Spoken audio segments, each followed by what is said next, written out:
Akila. Ambidextrous. Ambidigita. Pterodactyl. Terodacky. Gritude. See, she ain't so smart. That boy's mama helped him out. Did you help your child? You know, you are going to give these kids ulcers. She needs to be coached.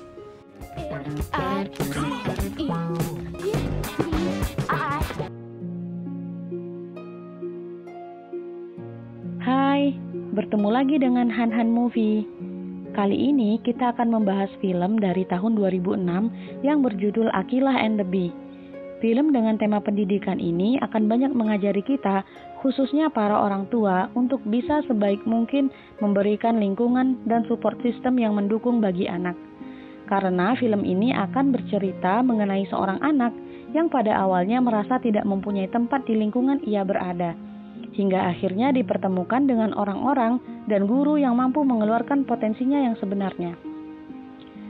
Akilah Anderson adalah murid kelas 7 di sekolah yang bernama Crenshaw Middle School yang berada di Los Angeles, California. Pada dasarnya, ia adalah seorang anak yang pintar dan memiliki kemampuan di atas rata-rata. Tapi karena tidak berada di lingkungan yang tepat, ia selalu merasa terasing di sekitar lingkungan sekolah ataupun di rumahnya. Paling tidak, itulah hal yang selalu ada di pikirannya. Tak jarang, ia juga diolok-olok oleh murid lain hanya karena terlihat jauh lebih pintar dari mereka. Dan hanya beberapa guru saja yang menyadari bahwa Akilah sebenarnya adalah anak yang cerdas. Di rumah, ia hanya belajar seorang diri dan sesekali bermain Scrabble di komputernya, permainan yang sangat disukainya. Ayahnya tewas terbunuh oleh orang tak dikenal, dan ibunya bekerja sebagai perawat di sebuah rumah sakit. Sementara kakak perempuannya sibuk mengurus anak bayinya. Satu kakak laki-lakinya bersekolah di luar kota, dan kakaknya yang lain lebih sering bergaul di luar rumah ketimbang bersama dengannya. Semua hal itu membantu Akilah menjadi seorang anak yang kurang memiliki kepercayaan diri akan kemampuannya. Dan ini juga membuatnya menjadi cukup sering membolos karena ia merasa tidak nyaman berada di sekolah. Pada suatu hari, wali kelasnya yang bernama Mrs. Cross meminta Akilah untuk mencoba mengikuti sebuah lomba spelling atau mengeja yang akan diadakan di sekolah mereka. Tapi Akilah tidak tertarik karena ia tidak suka tampil di hadapan orang banyak. Itulah yang ia katakan pada sahabatnya Georgia saat menyemangatinya untuk mengikuti lomba itu. Di Amerika sendiri, setiap tahunnya rutin diadakan sebuah perlombaan mengeja dalam skala nasional yang bernama Script National Spelling Bee yang biasa diselenggarakan di Washington DC. Dan semua murid SMP di seluruh Amerika akan berkompetisi di tingkat sekolah, distrik, dan lalu kompetisi regional untuk bisa menang dan pergi mewakili kota mereka di kompetisi tingkat nasional itu. Akhirnya, walau dengan setengah terpaksa, Akilah mengikuti lomba yang diadakan di sekolahnya itu. Setelah kepala sekolah mereka yang bernama Mr. Welch memaksanya untuk ikut, jika ia tidak mau diskors di akhir semester ini, karena Akilah telah banyak membolos di daftar absensi di semester ini. Dan sesuai prediksinya, Akilah dengan mudah memenangkan lomba ini. Semua orang pun bertepuk tangan dan memberikan selamat kepadanya. Setelah Akilah mampu menjawab semua pertanyaan, tiba-tiba seorang pria berdiri dan meminta Akilah untuk mengeja beberapa kata darinya. Hampir semua kata sulit yang dilemparkan kepada Akilah bisa ia eja dengan sangat baik. Sampai ia terhenti di sebuah kata yang tidak ia kuasai. Semua anak menertawakannya, menganggap ia tidak sepintar apa yang dibicarakan orang-orang. Hal ini membuat Akilah berlari meninggalkan ruangan itu karena merasa dipermalukan. Tapi kemudian Mr. Welch mengejarnya dan berkata bahwa ia telah sangat hebat, mampu memenangkan lomba itu, dan bisa mengeja beberapa kata sulit yang tadi dilemparkan sahabatnya. Tidak lama kemudian, pria yang menguji Akilah di dalam ruangan itu pun menyusul mereka dan berkata bahwa Akilah memiliki potensi dan ia bersedia untuk melatihnya. Dia adalah Dr. Joshua Larrabee, sahabat dari Mr. Welch semasa kuliah dulu, yang juga adalah seorang profesor di UCLA. Mr. Welch ingin Dr. Larrabee membantu sekolah mereka dengan menjadi pelatih serta mentor bagi siapapun anak yang memenangkan kompetisi di sekolah hari itu dan akan mewakili sekolah mereka untuk berkompetisi di tingkat daerah. Akila masih belum sepenuh hati melanjutkan kompetisi setelah kejadian itu.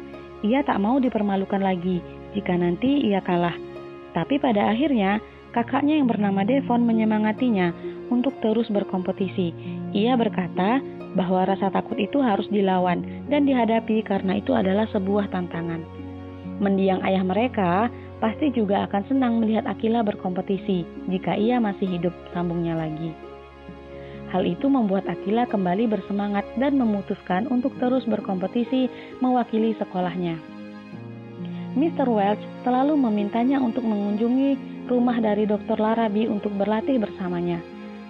Dan akhirnya Akila memutuskan untuk pergi ke sana. Sesampainya di sana mereka bertengkar karena Dr. Larrabee tidak menyukai sikap dan gaya bicaranya yang kurang baik. Akila pun lalu pergi meninggalkannya dengan sedikit marah. Akila pun akhirnya harus mengikuti kompetisi di tingkat distrik meski tanpa seorang pelatih.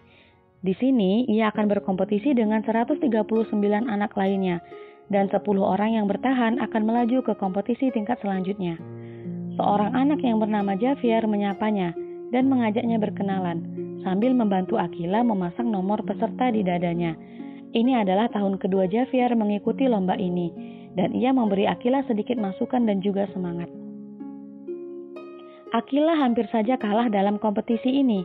Beruntung sekali, kakak Akila yang sibuk dengan bayinya tadi hadir dan menyaksikan sebuah kecurangan yang dilakukan peserta lain. Ia protes kepada panitia karena ada satu anak yang orang tuanya ketahuan curang. Akhirnya anak tersebut didiskualifikasi. Dan sebagai gantinya, Akila lah yang menjadi anak ke-10 yang lolos ke kompetisi tingkat regional. Akila, Mr. Welch, kakak dan teman-teman sekelasnya merasa sangat senang. Akila yang hampir kalah pada perlombaan kemarin mulai merasa membutuhkan seorang pembimbing. Akhirnya ia pun kembali mendatangi rumah Dr. Larrabee. Akila yang hampir kalah pada perlombaan kemarin mulai merasa membutuhkan seorang pembimbing. Akhirnya ia pun kembali mendatangi rumah dari Dr. Larrabee dan memohon kepadanya untuk kembali bersedia melatihnya. Ia berjanji akan mulai menggunakan kata-kata yang baik saat mereka berlatih dan akan mengikuti semua perintahnya. Melihat potensi Akila, ia pun akhirnya bersedia untuk menjadi pelatihnya. Javier, seorang teman yang ditemuinya di saat lomba waktu itu, juga sempat mengundangnya untuk datang ke pesta ulang tahun di rumahnya. Akila yang datang ke sana bertemu dengan teman satu sekolah Javier yang juga mengikuti kompetisi Spelling Bee kemarin. Teman tersebut bernama Dylan. Di sana mereka bertanding Scrabble sebagai salah satu acara ulang tahun. Dylan yang sudah terkenal cerdas akan melawan 10 anak dalam waktu bersamaan. Akila hampir saja menang. Tapi akhirnya ia harus mengakui kepintaran Dylan. Setelah akhirnya ia dikalahkan. Pada kesempatan kali ini juga, Akila sempat melihat bahwa ayah Dylan ada di sana. Ayah Dylan terlihat sangat berambisi melatih anaknya itu agar menjadi juara di kompetisi mengeja nantinya. Pada momen ulang tahun Javier, ayah Dylan memarahi Dylan karena hampir saja kalah oleh anak baru seperti Akila. Hari-hari pun berlalu. Dr. Larrabee memberinya berbagai materi, mulai dari membaca berbagai macam esai sampai memberinya berbagai kamus Latin, Yunani, dan Prancis, agar ia semakin memahami struktur dasar dari setiap kata serapan yang sering keluar di kompetisi itu. Dr. Larrabee juga akhirnya menyadari bahwa Akila selalu mencari ritme setiap kali mengeja.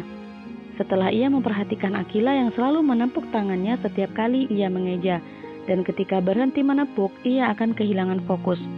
Akhirnya Dr. Larrabee pun meminjamkannya alat lompat tali dan menyuruhnya untuk mulai melompat sambil mereka berlatih. Ia yakin dengan cara ini Akila akan semakin mudah untuk fokus dan menyerap semua hafalan kata. Jump the rope.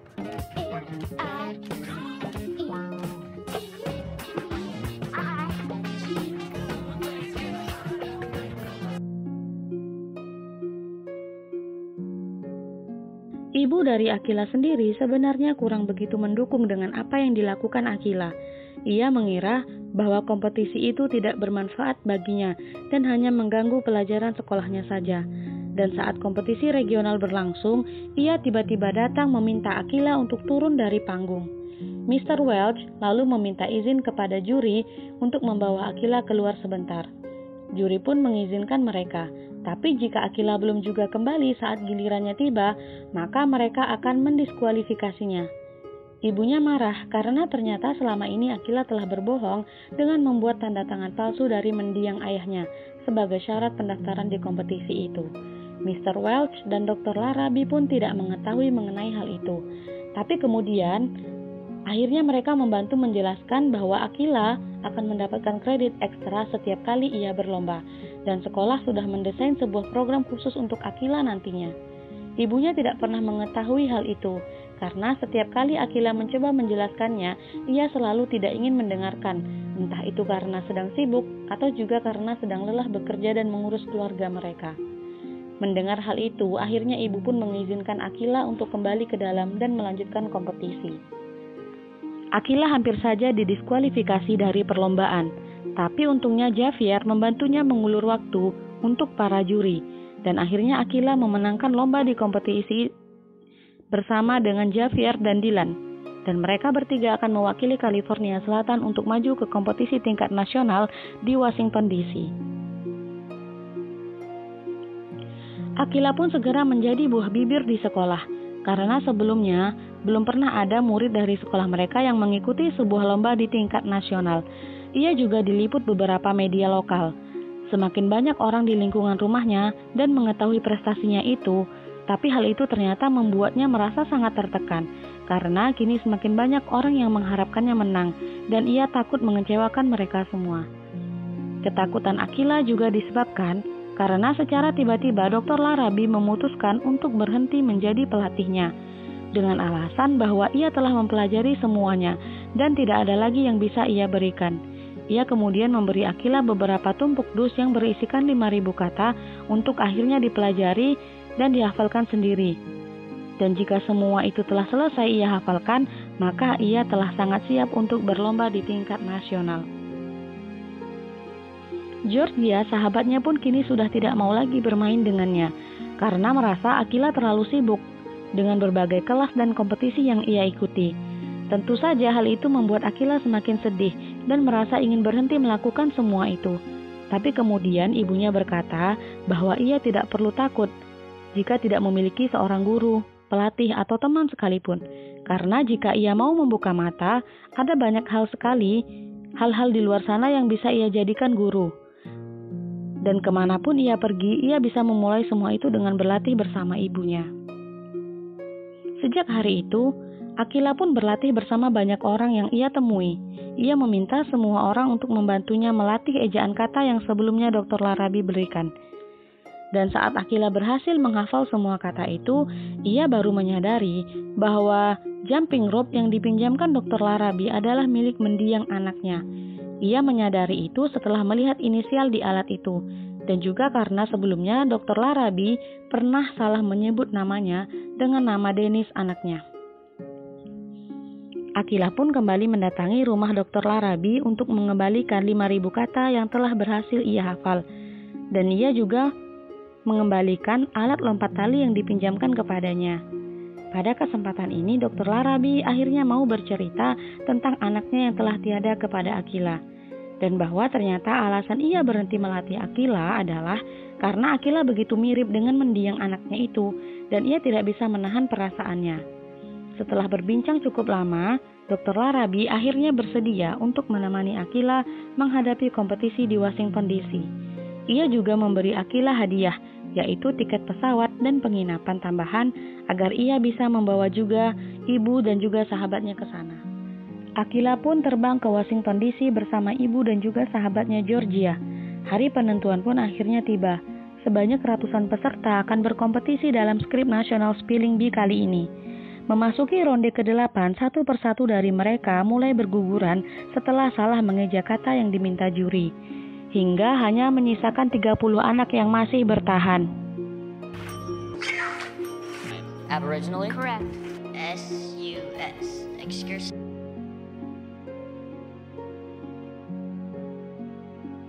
Akila pun sempat kesulitan mengeja sebuah kata karena ia lupa. Semua orang sudah mengira bahwa Akila akan gagal, tapi tanpa diduga ia mulai melompat di atas panggung seolah sedang melakukan lompat tali dan akhirnya berhasil mengeja kata itu. I-L-L. Argillaceous. That's correct.